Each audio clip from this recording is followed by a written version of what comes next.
Imagine this for a moment. What if you found a book that could grant any wish you wanted? Anything at all. But there is one condition. To make your wish come true, you must do exactly what the book tells you, even if it is something strange or even dangerous. Would you still take that risk for your wish? That is what today's movie is about. A group of children discover such a book that grants wishes but demands tasks in return. And the things it asks them to do are so shocking, they cannot believe it. So what exactly did the book tell them? And what choice did the children make? The story begins with three friends, Kazuki, Sunny, and Taichi. They go to an old temple because they have heard a rumor. Anyone who makes a wish there will have it fulfilled. With hope in their hearts, they each make a wish. But something strange happens. Their wishes turn into smoke, drift through the air, and slip into a pot kept inside the temple. Suddenly, a shadowy figure appears, something that looks more like a ghost than a human. Without saying a word, it grabs the pot and runs away. The three friends are too focused on their own thoughts and do not notice what just happened. That ghost then takes the pot to an old bookshop. Inside, the shop's owner is waiting. The ghost says, "I have brought the wishes of 3 children. I think it is time to use the ghost book." The owner replies, "Do you think those children will be able to follow the book's instructions?" The ghost nods. "They are brave and full of energy. I think they will try." The owner smiles faintly and says, "Then go tonight. Tell them about this shop so they will come looking for the book." The ghost agrees. Later that night, Kazuki is asleep when the ghost appears beside his bed. It whispers, "If you truly want your wish to come true, go tomorrow to the old bookshop. There you will find out how. But be warned, fulfilling a wish may cost you your life." Then the ghost disappears into the darkness. Kazuki wakes up in shock. He wonders, who was that? How did they know about my wish? But then he tells himself maybe it was only a dream. After all, he thinks about his wish all the time, so maybe his mind just imagined it. Yet deep down, he feels it was something more, something real. The next morning, Kazuki meets Sunny and Taichi at school. As they begin talking, he learns something shocking. Both of them also saw the ghost last night. Just like Kazuki, the ghost told them to visit the old bookstore if they wanted their wishes to come true. Kazuki is stunned. So it wasn't just a dream, that ghost was real. He thinks for a moment and then says, "It must have come from that temple where we made our wishes. Maybe we should listen to it. Who knows? Maybe our dreams really will come true." His friends nod, though they are nervous. Later, while sitting in class, the three whisper quietly about what to do next. Just then, a new teacher enters the room. Her name is Hayama. Their regular teacher has gone on maternity leave, so for now, Hayama will take over the class. She looks a little nervous. It is her first time teaching, but there's also a spark of hope in her eyes. She wants to prove to herself that she can do it. After school ends, Kazuki, Sunny, and Taichi go straight to the old bookstore, just as the ghost instructed. But when they arrive, they can't believe what they see. Yesterday, this place was empty. There was no shop here at all. How could someone open an entire shop overnight? Still, the children don't care. All that matters is their wishes. So without hesitation, they step inside. What they don't know is that Hayama has noticed them sneaking into the shop. Curious and concerned, she quietly follows them in, wanting to see what her students are up to. Inside, the three friends find the shop strangely quiet. The shopkeeper is asleep at the counter. They whisper to each other and begin to search the shelves. The ghost had promised they would find the ghost book here, the mysterious book that could make wishes come true. Soon their eyes fall on a book that looks ancient, heavy, and far too expensive for them to buy. Without money, there's only one thing left to do. They decide to take it secretly, but just as they grab it, the shop owner wakes up. His sharp eyes catch them in the act. Fear spreads through the children as they realize they've been caught. They clutch the book and try to run. The owner calls after them, "Wait! You must first listen to the rules of the book. Without them, you cannot use it properly." But the children are too scared to stop. They run as fast as they can, desperate to escape. However, something strange happens. From the outside, the shop looks small. Yet inside, no matter how long they run, the exit never appears. The shelves go on forever. The corridors twist and stretch endlessly. Finally, after what feels like ages, they stumble out into the open air. Hayama also comes out behind them, breathless. She stops the children and demands,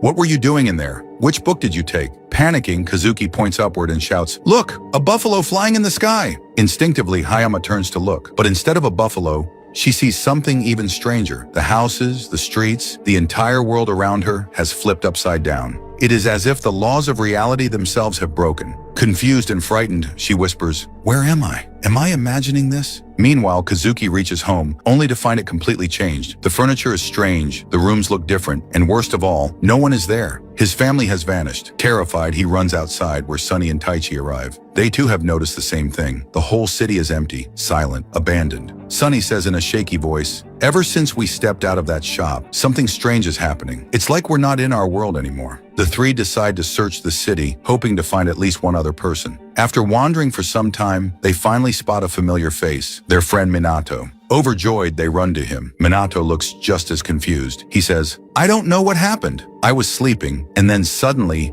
I ended up here. Please help me. I just want to go back home." The three exchange glances. They don't know how to explain what's happening, but they welcome Minato to join them. Together, maybe they can find a way out. Yet deep down, Kazuki, Sunny, and Taichi are uneasy because they know something Minato doesn't. Just a week ago, Minato was in a terrible accident. She was injured so badly that she fell into a coma. Right now, in the real world, Minato should be lying unconscious in a hospital bed. So how is she here, standing before them, alive and well? A chilling thought creeps into their minds. Did we die? Are we in the afterlife? Or is this some other world entirely? But they decide to keep these fears to themselves. If Minato finds out, it will only make her panic. Everyone's first thought is to return to the old bookstore. Maybe if they go back, they can find a way out of this strange world. But when they reach the same place, their hearts almost stop. The shop is gone. The building is empty, as if it never existed. A cold shiver runs down their spines. What is happening? Who is playing with us? And now, how will we return to our own world? Then Kazuki remembers something. Their teacher, Miss Hayama,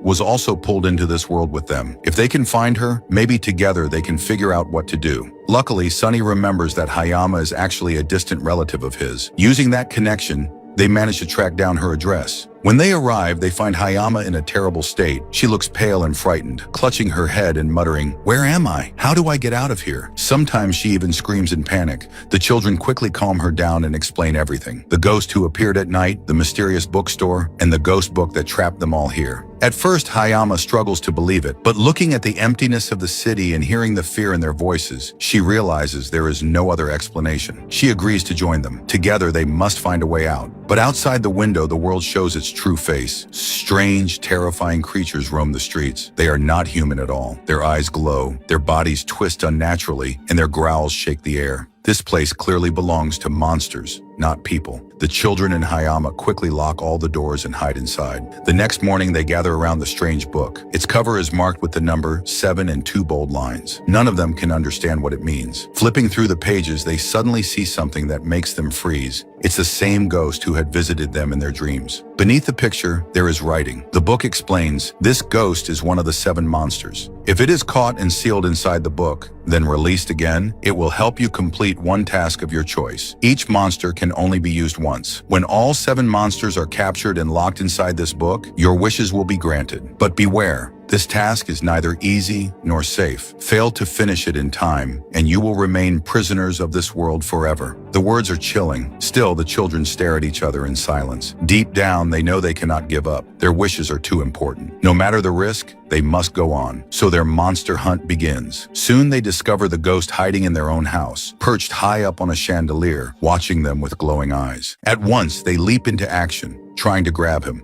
But in the struggle, the ghost's disguise slips away. To their surprise, he is not a shadowy spirit at all, but a small, mischievous monster. He is quick, playful, and impossible to hold on to, like trying to catch a wild chicken. After many failed attempts, it is Taichi who comes up with a clever trick. Using his wits, he manages to trap the little creature inside the ghost book. The children are amazed as the pages glow, sealing the monster inside. Now they finally understand how the book works. If they wish, they can release this captured monster once to force it to perform any one task. No refusals allowed, but only once. They test it by letting the monster out and asking about the next target. The little creature explains, "Whenever you capture one of us, the book will reveal the location of the next monster on its pages. That is how you move forward." Curious, Kazuki also asks about the 2 mysterious lines on the cover. The monster giggles and says, "That means you only have 2 days. In these 2 days, you must capture all 7 monsters. Fail, and you will face terrible danger, even death." The room falls silent. 2 days. That means every second counts. The children look at each other nervously, but still, they do not back down. Kazuki clenches his fist. We started this, and we will finish it. We'll risk everything if that's what it takes. Minato and Hayama also agree to stay with them. Together, they will face this strange world and capture the monsters. But there is one question still left unanswered. What exactly are the wishes that Kazuki, Sunny, and Taichi made? What dreams are so important that they are willing to risk their lives for them? That, friends, we will find out soon. Following the ghost book's instructions, everyone heads toward a dark jungle. According to the pages, the next monster lives inside a cave, but this one has a strange weakness. He cannot bear hearing bad things about himself. If someone insults him, he loses control. That is the only way to bring him out. So the group gathers in front of the cave. Nervously, they begin to shout insults inside, saying mean things about the monster. At first, there is silence, but then, with a deep roar, the cave trembles. Out he comes, massive, terrifying, far larger than anything they had imagined. His body spins at incredible speed, like a deadly machine, smashing and destroying everything in his path. Trees fall, rocks break, and the ground shakes under his power. Everyone panics. How will we ever trap something like that? Kazuki shouts while they run in every direction, barely dodging the monster's attacks. But once again, Taichi keeps his calm. He places the ghost book open on the ground. Then he steps forward and shouts even louder insults, drawing the monster's attention directly to himself. The beast, furious, spins at full speed and charges toward Taichi like a storm. At the last second, Taichi leaps aside. The monster slams straight into the book, which flashes brightly, and in an instant, he is sucked inside. Breathing heavily, the children realize they have done it. Another monster captured. Out of 7, they have now sealed 3. That means 5 still remain. Time is slipping away. The book soon reveals the next challenge, a monster that looks like a floating sheet of white cloth. His weakness? He cannot tolerate being dirtied. If his pure white surface is stained, he loses control. So the group comes prepared, carrying paints and colors to splash on him. But before they can act, the monster strikes first. He swoops down and wraps himself tightly around Sunny, dragging him upward into the air. Kazuki and Taichi rush to help, but they too get tangled and lifted high off the ground. Panic fills the air as they struggle to breathe. Just then, Hayama and Minato grab some paint rings and hurl them at the monster. Streaks of color land on his body. The cloth monster shrieks in horror, flailing wildly. "No, don't stain me!" he cries. Terrified of being completely dirtied, he releases the children and dives straight into the ghost book on his own. Another one down. Only 4 monsters left, but now the book's warning grows harsher. They have just 1 day remaining. If they fail, they will be trapped in this world forever. Determined, they continue. The next monster is described as a being with 100 eyes. Wherever an attack comes from, he sees it instantly and blocks it. A nearly impossible foe. Everyone feels hopeless, but Hayama thinks carefully and comes up with an idea. If he has 100 eyes, then let's make him cry. We'll use onion water. The children smile at the clever plan. They quickly chop onions, squeeze out the juice, and fill it into balloons. Armed with dozens of stinging water bombs, they set out once more. When the monster appears, its body covered with countless blinking eyes, it looks horrifying. The children launch their attack, throwing balloon after balloon, but to their shock, every balloon bounces away, blocked by an invisible shield around the monster. He laughs mockingly. "Did you really think I would be fooled? I am not weak enough to fear such tricks." For a moment, despair fills the group, but Minato steps forward bravely. "You're wrong," she says firmly. "You are weak." Then she hurls balloon after balloon with determination. One slips past the shield and splashes across the monster's many eyes. He howls in agony, twisting in pain. More balloons follow, breaking through his defenses. The monster falls to the ground, weeping loudly. Minato lowers her head respectfully and whispers, "I'm sorry, but we had no choice." With that, the ghost book opens, pulling the creature inside. After catching the 100-eyed monster, the group makes their way to a nearby park. They gather together on the benches, trying to learn from the ghost book who the next monster might be. While the others are busy flipping through its pages, Taichi relaxes and begins swinging back and forth on an old swing. But then, the words on the book's page reveal a terrifying truth. The next monster is the swing itself. Whoever rides it will never be allowed to get off. Instead, the swing will carry its victim straight down to hell. Everyone freezes in fear. Their eyes dart to Taichi, who is still happily swinging, unaware of the danger. Suddenly, the chains creak, and the swing begins to pull him upward, higher and higher, refusing to let him escape. "Taichi!" Kazuki shouts. The children rush forward, grabbing onto the swing in desperation. Hayama too climbs onto it, hoping their combined weight will slow it down. But the monster is too strong. The swing rises higher, dragging all of them into the sky. It is no longer a simple playground toy. It is a demon determined to carry them all away. On the ground, Sunny is left behind. His arms are too short, his legs too small. He cannot reach the swing to climb up. He can only watch helplessly as his friends are lifted higher and higher, the sky swallowing them. His chest tightens. I can't just stand here. I have to save them. With trembling hands, Sunny opens the ghost book. He releases the white cloth monster they had captured earlier. Please, he pleads, help me save my friends. The cloth monster nods, wrapping itself around Sunny like wings. Together, they soar into the air, chasing after the swing. With incredible speed, Sunny reaches his friends and slams the book open against the swing. The monstrous chains rattle and scream before being pulled inside, trapped within the pages. But just as the swing disappears into the book, Kazuki, Taichi, Hayama, and Minato lose their hold. Their bodies fall, plummeting straight toward a deep ditch below. The children scream, wind whipping past them. It seems certain they will die. At the last moment, the cloth monster stretches out, catching each of them gently in its folds. One by one, it sets them safely on the ground. Everyone gasps in relief. Sunny has saved them all. The others crowd around him, clapping his back and praising him proudly. For once, the smallest one has become the biggest hero. After catching their breath, they return to the book to uncover the identity of the next monster. The pages shift and words appear. This time, the monster is described as a reflection. Whoever looks into a mirror will see their image step out of the glass. The reflection will then try to replace the original and take their life. The children feel a heavy dread. How can anyone fight against their own mirror self? Before they can plan, it happens. Kazuki glances at a mirror nearby, and suddenly his reflection steps forward. Now there are two Kazukis standing side by side. Everyone is stunned. Which one is the real one? Taichi asks. To test them, he asks both Kazukis a few questions. Shockingly, they answer exactly the same. There is no way to tell them apart. In desperation, Taichi holds up the ghost book and tries to trap the fake one. But in his haste, he makes a mistake. He aims at the real Kazuki. Sparks of electricity burst out. The real Kazuki cries in pain and collapses. Because he is human, the book rejects him violently. His body trembles from the shocks, his face pale. The others rush to his side, horrified, but at least now they know the truth. If one Kazuki was harmed by the book, the other must be the fake. The false Kazuki smirks and bolts, running away as fast as he can. Worse still, his body splits into many copies, dozens of Kazukis running in every direction. Chaos erupts. How can they catch the right one? Which is the true reflection? It is Minato who steps forward. Her voice is soft but steady. If this really is Kazuki's reflection, then he will have something of Kazuki inside him too. And Kazuki never ignores me. She closes her eyes, takes a deep breath, and calls out gently, "Please come inside the book. I promise I won't hurt you." Her words melt through the crowd of fake Kazukis. Slowly, every reflection lowers its head and walks forward. One by one, they step into the ghost book willingly, sealing themselves away. The others stare in shock.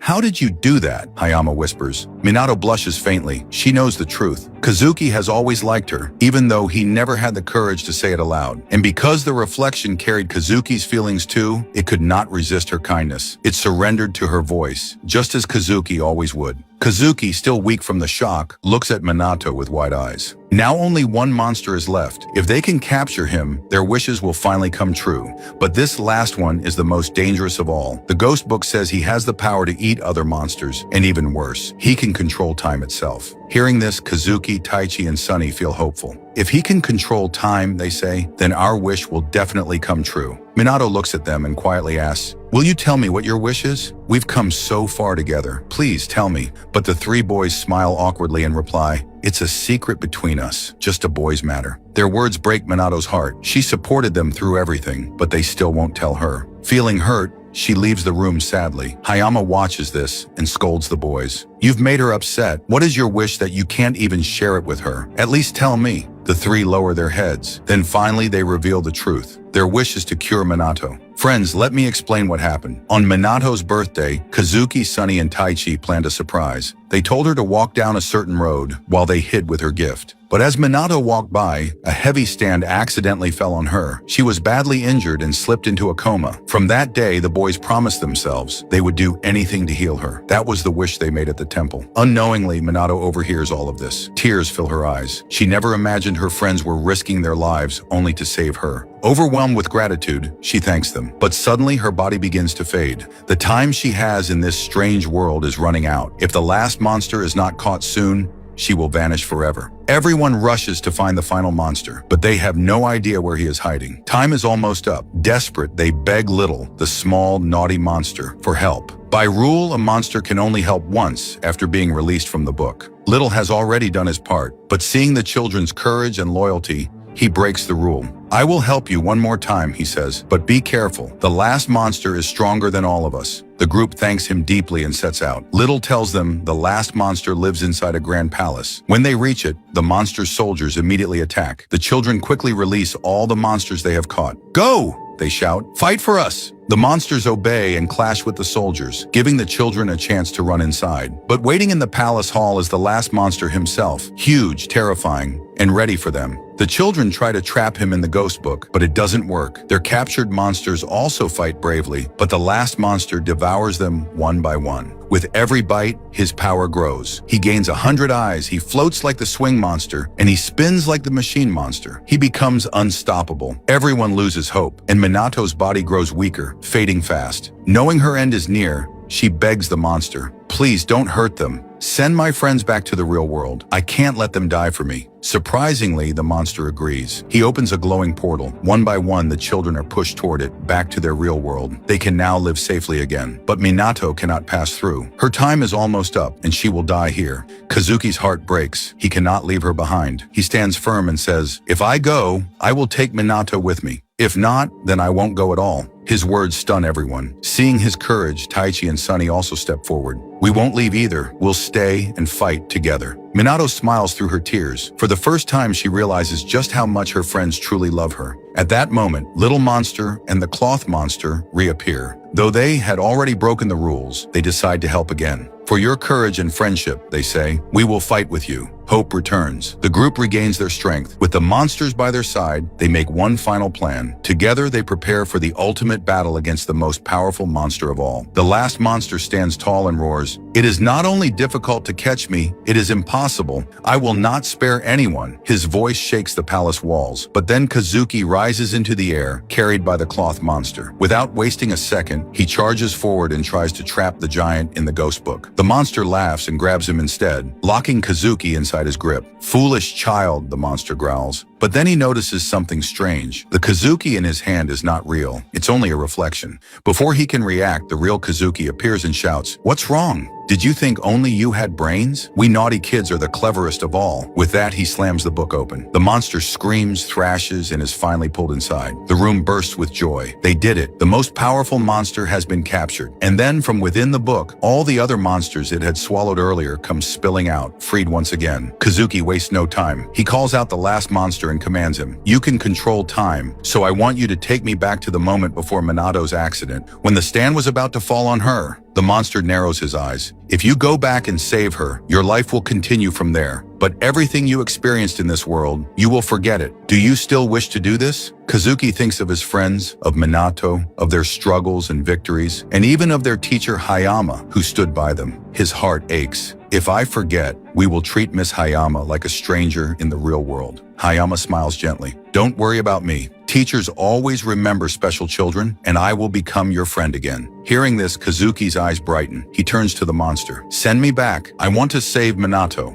A glowing portal appears, showing the day of Minato's birthday. Kazuki sees her walking down the road where the accident was about to happen. He shouts, Minato, move away from there! Startled, she steps aside just in time. The heavy stand crashes harmlessly onto the ground. She is safe, and in that moment, the Kazuki from the magical world fades away. Back in the new timeline, Minato looks at Kazuki and smiles. Thank you. If you hadn't warned me, something terrible would have happened today. Kazuki, confused, whispers, but when did I warn her? His friends laugh it off, not realizing the truth. From now on, the story continues in this new timeline, one where Minato never had her accident. Meanwhile, in the magical world, as the wish is fulfilled, the world begins to collapse. The skies shimmer, the walls tremble, everything turns into light. Kazuki looks at Minato and, with a shy voice, finally says, Minato, I like you. Her face turns red, but she smiles and replies, just saying it here is not enough. You'll have to say it in the real world too. Everyone bursts into laughter, and slowly the magical world is absorbed back into the ghost book, waiting for the next child who dares to make a wish. In the final scene, Kazuki, Sunny, Taichi, and Minato are once again at school. Their teacher Hayama walks in. The moment she sees them, her eyes fill with tears. She doesn't know why, but faint memories touch her heart. The four children too feel a strange pull, as if something important happened between them, something they cannot quite remember. But since they are just kids, they laugh, smile, and return to playing together, carrying only a faint shadow of the adventure that changed their lives. And that, friends, is the end of this story. A tale of courage, friendship, sacrifice, and a magical book that can grant wishes if one dares to pay the price. So how did you like this story? Wasn't it full of twists and surprises? Take care of yourself, and thank you so much for watching.